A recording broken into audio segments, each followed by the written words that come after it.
Hey there gamers, this is V back with some more Gunship Battle Crypto Conflict. So I achieved level 32, which is the maximum at the moment until the new content for 33-34, the HQ, and I also build up the shipyard to 32, so I'm able to launch the new ships from the advanced build, which are the three new ones: Virginia, Nansen, and Zamwell class, and of course Seawolf was before that.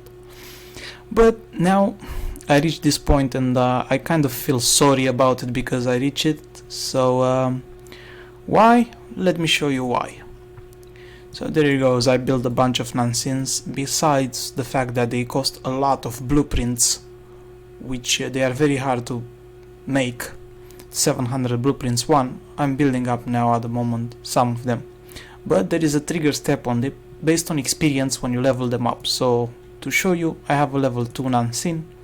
So for a level 2 to make it level 5, it will cost you about 500 total, 500k experience, around there, and it will be level 5. That's no problem. Level 5, make it level 10, that's no problem either. When you reach level 10, it's building up to 2.2 million experience, and I don't have enough ship experience to show you further. Anyway, so from 2 it goes to 3 to 4 to 5 to 6, and here is the problem. When the ship reaches level 16, it jumps from like 6 million. It requires like 6 million for to make it level 16, and from 16 and above it jumps to 16, from 6 to 16. So that's a huge jump, about 10 millions jump in experience power. But from 16 it starts building up to, like, from now jumps it goes like 8-9 million per level. So 16 I have one level 18, which is already at 34 million per level. By the time I reach level 30, it will require like 1,000 ship experience per level, which is 100 millions.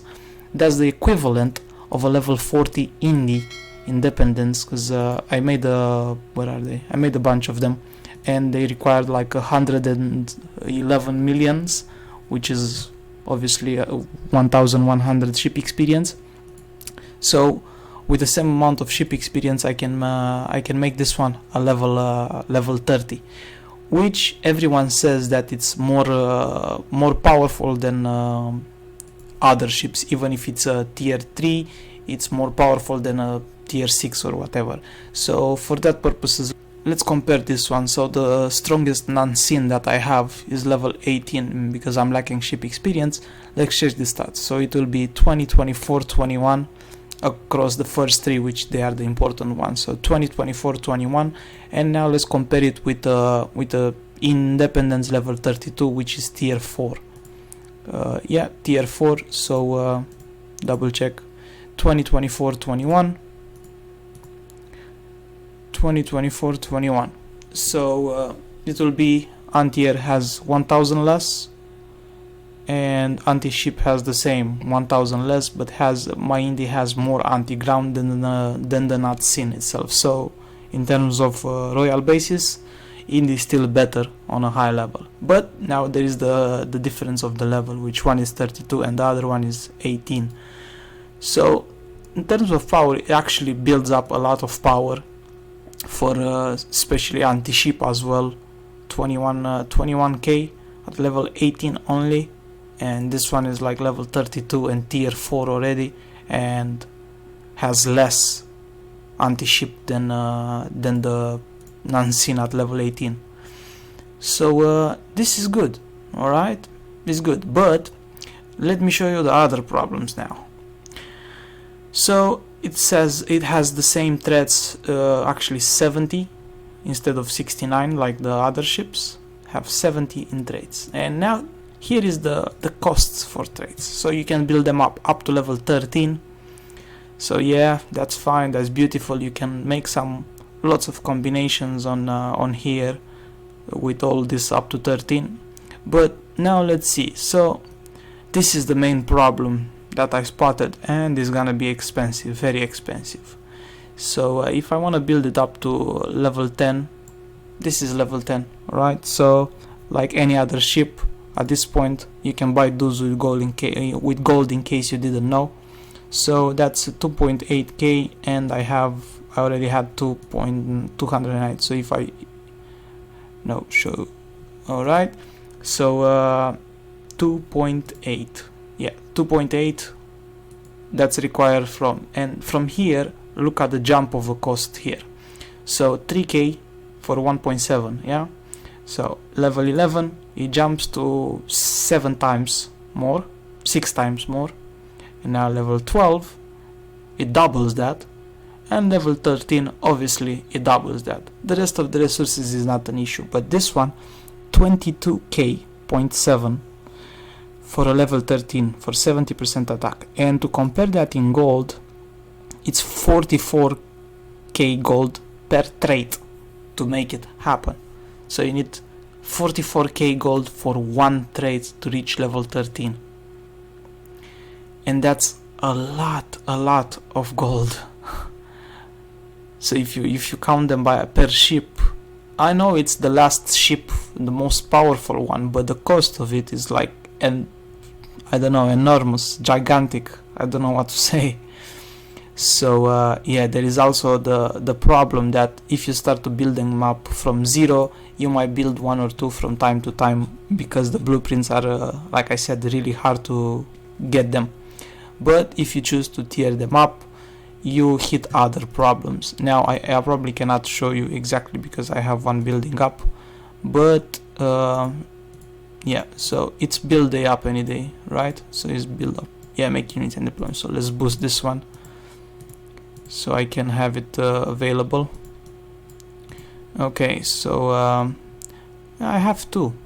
I might break this too, just for to see what happens. So yeah, let me show now the tier up process.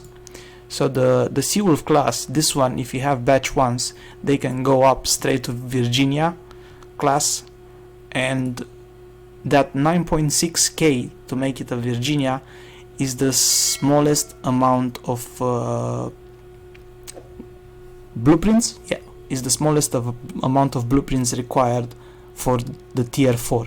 Any other ship tier 4, destroyer, frigate, or normal typhoon, it requires about 11k. So how did they do the math on that? Each mathematic done by it, for example, what is it? Let me take a daring to show you as a Zamwalt. Star with no star, it doesn't make a difference.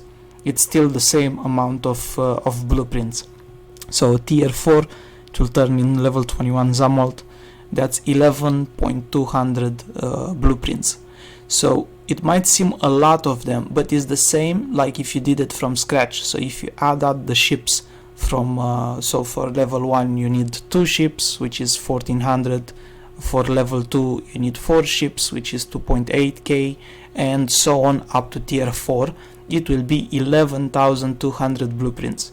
So now these are your choices. You either build them from zero, or you tier up your existing ships, which they have stars or they don't, because star or no star makes no difference. So this one has a star 11.2, and do I have one without star? Yes, I do. So if I show you this one, the same 11.2 without star. So the stars make no difference, but the cost of blueprints, it's still the same.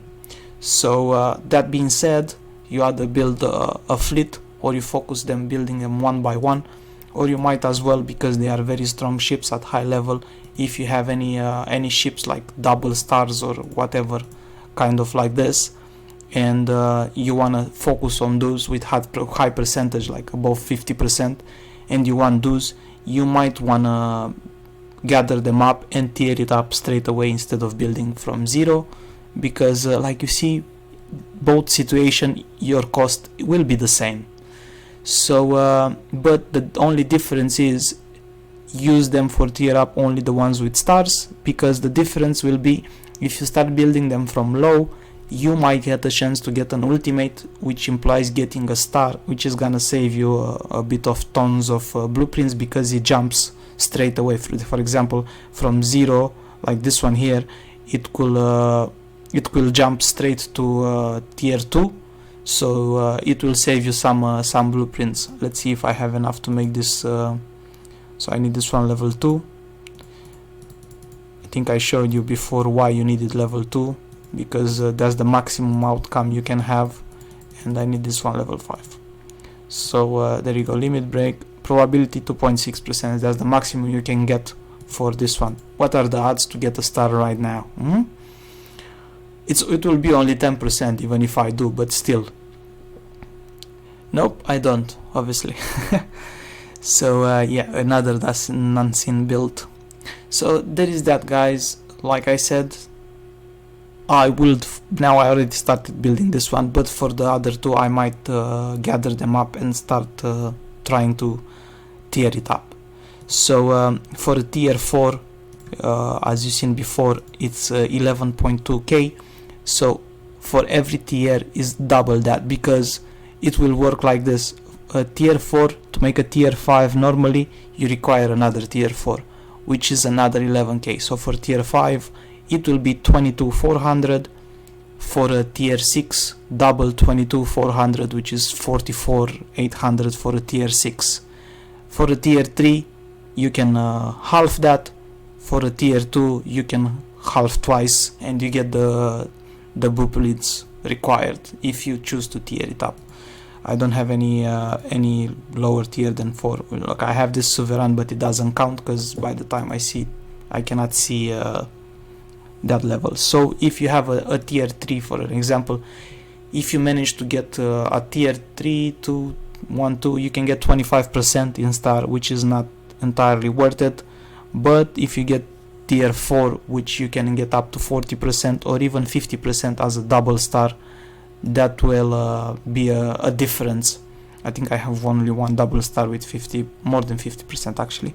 So yeah, a tier 4 is worth it. It will be like you seen, 11.2k, but from there it's a lot of ship experience involved. Like I told you before, at level 30 you only need the same amount of ship experience like you need for an indie at level 40, which is a lot. So yeah, that's about it to say, guys, about the Daring class. And I haven't experienced the Zamwalt and the Virginia yet, but if something comes up in the future when I'm gonna build them, I'm gonna share it with you guys. Thank you for watching. Don't forget to subscribe in case you didn't, and I will see you on the next video.